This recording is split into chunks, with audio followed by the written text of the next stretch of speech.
Thank you for staying with us. Under former President Muhammadu Buhari, agriculture took center stage in Nigeria's economic strategy. From boosting rice production to promoting fertilizer access, his administration championed policies like the Anchor Borrowers Program, which provided loans to smallholder farmers. But challenges like insecurity, inflation, amongst others, slowed the progress. While some applauded him, critics argue that the vision may have been clear, but implementation lacked sustainability and long-term strategy. As Nigeria reflects on the legacy of its late former president, the question remains, did Buhari's agricultural revolution take root, or is it still waiting for harvest? We have in our Abuja studios strategist, policy advisor, and group CEO, Global Investment and Trade Company, Baba Yusuf. Good morning. It's good to have you join us. Thank you for having me, Veronica, Ibrahim, Itoma, and Ria. It's good to be here. Thank you. Thank you once again. Now, the Buhari administration, one of its major focus was on agriculture, and the policy was termed Agricultural Promotion Policy, and it was also known as Green Alternative. Now, when you look at it, a lot of persons have asked, did it really achieve its aim? Did it take root? Are we already harvesting from that policy? Because government is supposed to be a continuum. Did we get any tangible result? Did it move us further from your perspective? Thank you very much. Let me start by extending my condolences to the family, loved ones of the former president, Muhammadu Buhari, and of course, Nigerians for this monumental loss. We lost a great Nigerian, a rugged combatant soldier, courageous, a fine gentleman, and one of the most consequential political leaders in contemporary Nigerian politics, and indeed in Africa, Nigeria being the most populous country in Africa. He has come, he has served his time, and he has left. From Allah we come, and to him we shall return. Indeed, all of us are travelers, to the great beyond.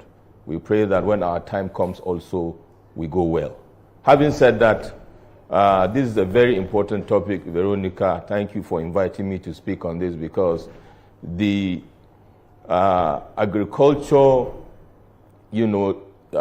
policy of President Muhammadu Buhari was one of the fulcrum of his strategy to turn around the economy of this country, albeit it was bereft in crisis. If you look at the intention behind it, very laudable, very noble. The vision was good, because one of the critical success factors of, first of all, keeping the country stable is to have food security.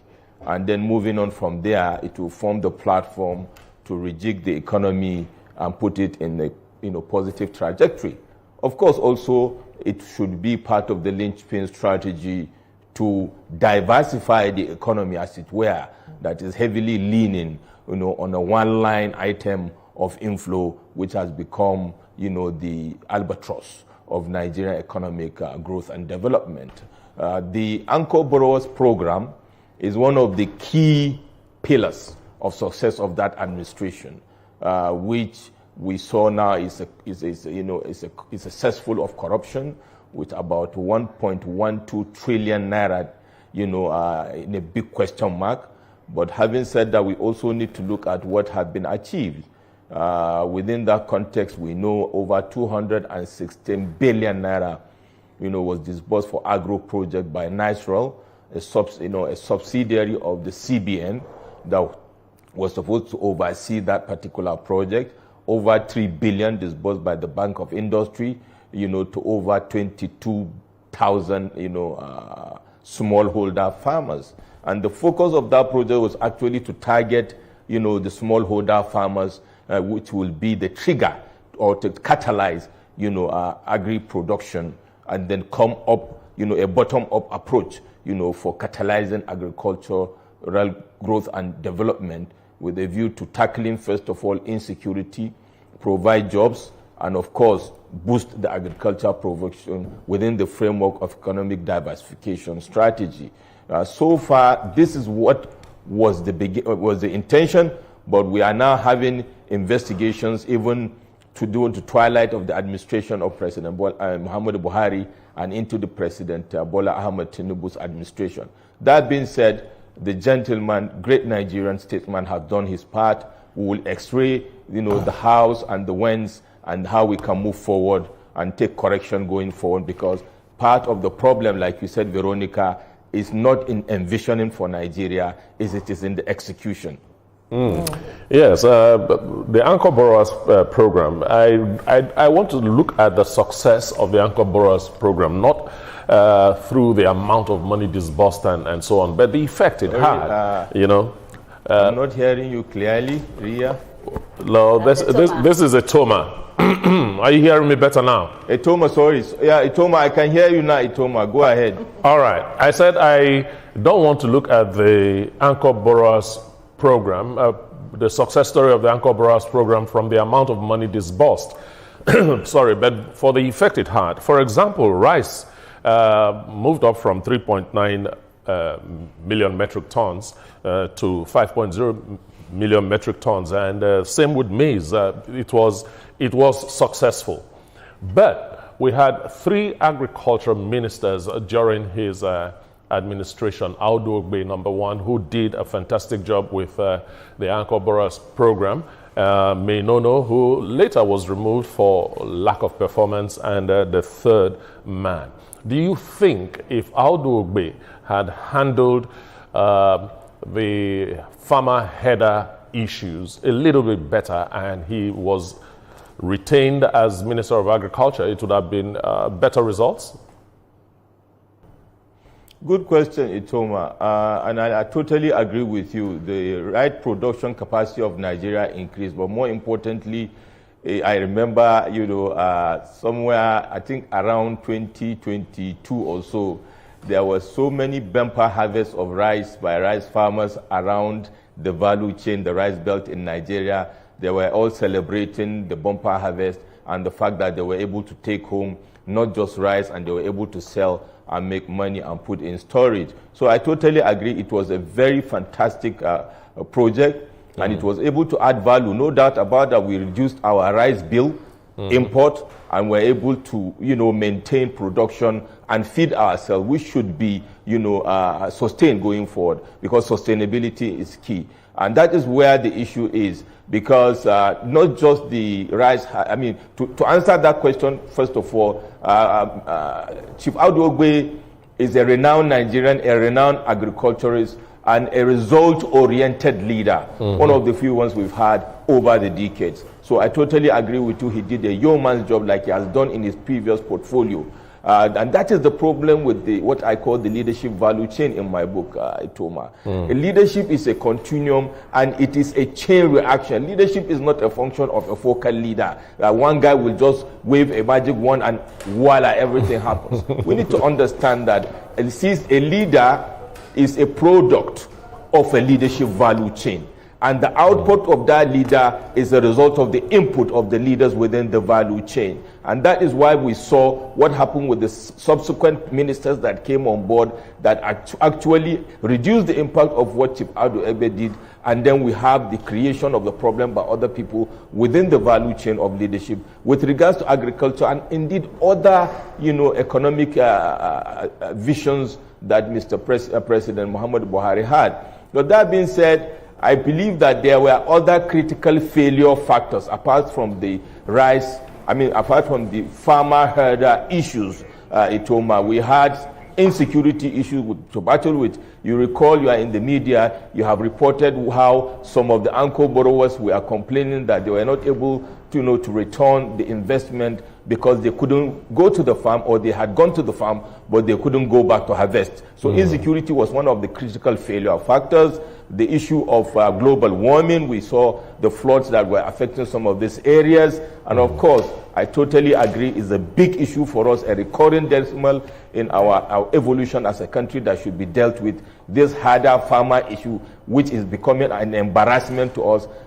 We should see, a presidency or a leadership dealing with this once for all. I'm happy that President Bola Ahmed Tinubu has created the Ministry of Livestock to deal with this issue, but more importantly, the social part of it and the political part of it are very crucial. The Ministry of Livestock will deal with the value chain, but the political and the social aspect of it should be eyeballed from a sincere, honest perspective to deal with this issue. Mr. Yusuf. Otherwise, not just in terms of rice production, but the entire agri-value chain will be completely disrupted. Mr. Yusuf, if you can hear me, we need you to quickly hold your thoughts. We need to go on a break. When we return, we'll begin to look critically at some of the issues that you have spoken about. Stay with us. Very good.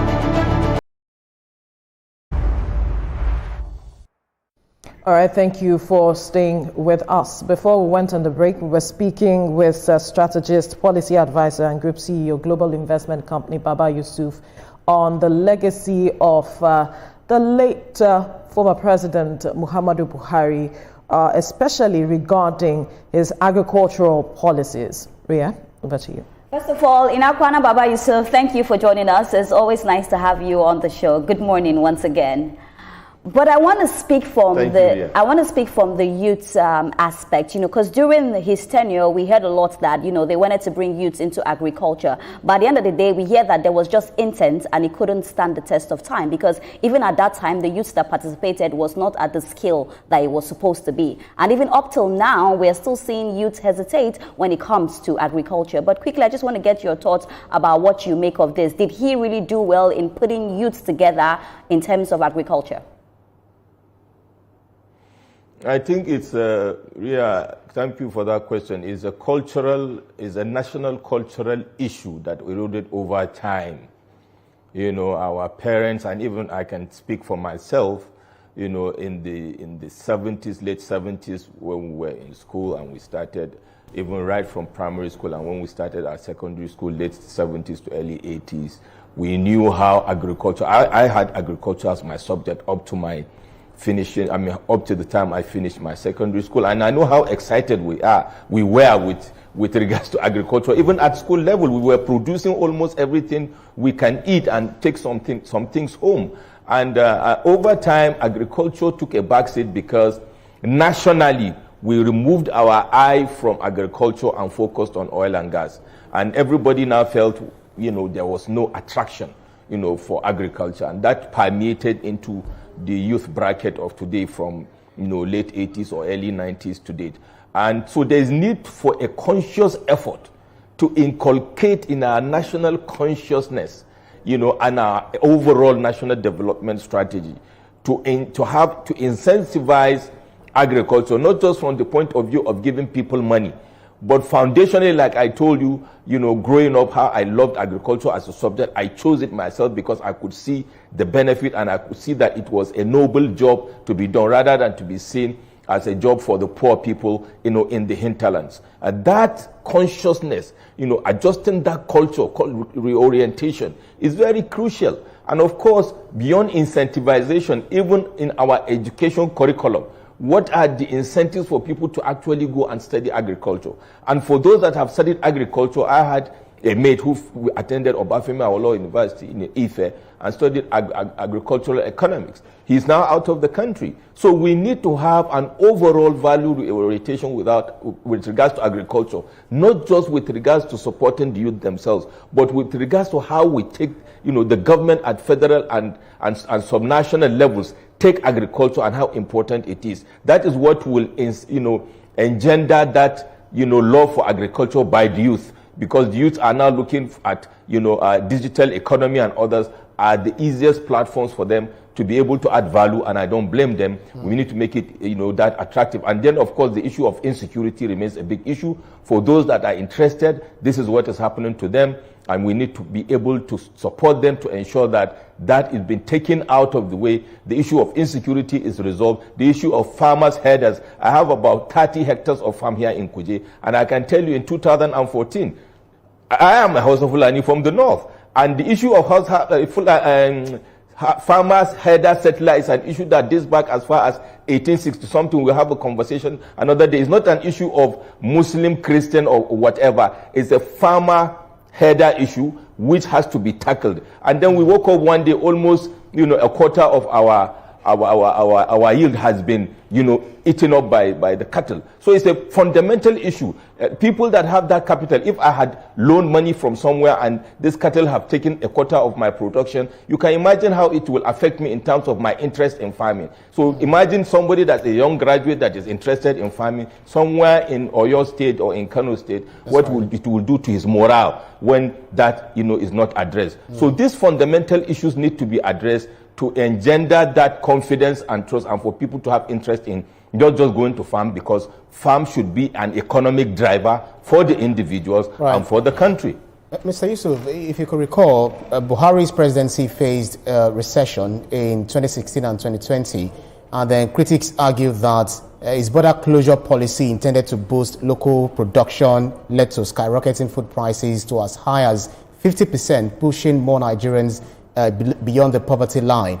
My worry is, because he also did not prepare for adequate domestic production to fill this gap. How do you assess his economic trade-offs of border closure, and did it affect his own or undermine its intended benefits for the Buhari's agricultural reforms? Thank you, Ibrahim. It's been a long time. Good to have you today. Now, good to see you too. Let me dimension this question this way. We have a fundamental natural cultural issue. This sounds like a cliche for me, but that is telling you the depth of the foundational issues we have in the country. At that level, the leadership is not operational, it's not transactional, it should be strategic. And there should be interlinks between successive administrations. And we can see that it is like a relay system, like a relay run. When one person within the relay run draws the baton or slows other people, you lose the race. And that is what happened, in this context, particular question you asked me with regards to the border closure. When we formulate policies, with all due respect to our leaders, I keep on saying this and I will not stop saying it. It should be a subset of an overarching strategy. When we keep on churning out policies based on knee-jerk activities, even though they are well-intentioned, we end up with what I call unintended consequences, like you have mentioned. For example, the laudable, idea of closing the border sounded great. We achieved some, traction with regards to our local production. But I totally agree that we should have thought it through, from an overall national development perspective, to have a plan. Most of the time, Ibrahim and the team, it is the sequencing of the activation of the strategy in execution that is the problem, not just thinking about it. And then when you have this eureka situation and people just come and have ideas and the president keys into it and just throws it into the polity, this is the kind of things that happen, because we saw the effect on inflation, we saw all the other backlashes. So at the end of the day, you will make 3 steps forward and most likely 2 steps or 1 step backward. For us to have firm traction and firm trajectory, front-facing, strategies should be well thought out. I'm not saying, by the way, that we should not have what I call, temporary or, impulsive policies time to time. But this kind of policy should be well thought out and link them with an overarching strategies, because there are ripple effects or domino effects if you don't have peripheral vision, with regards to this kind of policy coherence, policy coordination, and policy consultation, to make sure that whenever you put this kind of thing in place, it will not affect other sectors, or it will not, fall on its face at the end of the day. Absolutely.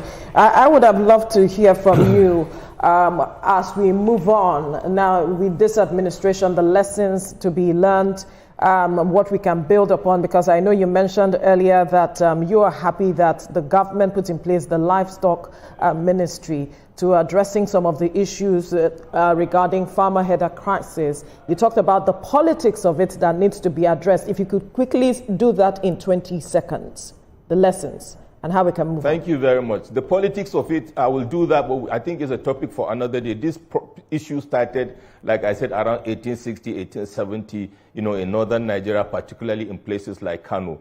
And it has always based on politics and social settings. These are crucial. If we don't address these issues, and I think the federal government, in this case President Bola Ahmed Tinubu, can be able to do it. He has the emotional intelligence to do it, and we should be dispassionate about it. And that is the only way we can put this. We can see the interlink between the farmer header clashes and our societal, structure and orientation. So it is very crucial for us to be dispassionate about it, beyond tribal and ethnic sentiments, to deal with this issue, because it is key to national development. All right. Unity.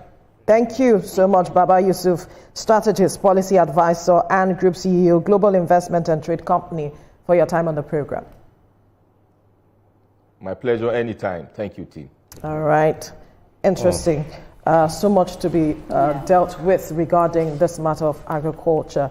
The aspect of insecurity, he touched on it as well, and the fact that we have to be dispassionate if we need to address some critical issues, especially when you're talking about the farmer header crisis. For any project you want to succeed in, removing emotions is a key success indicator.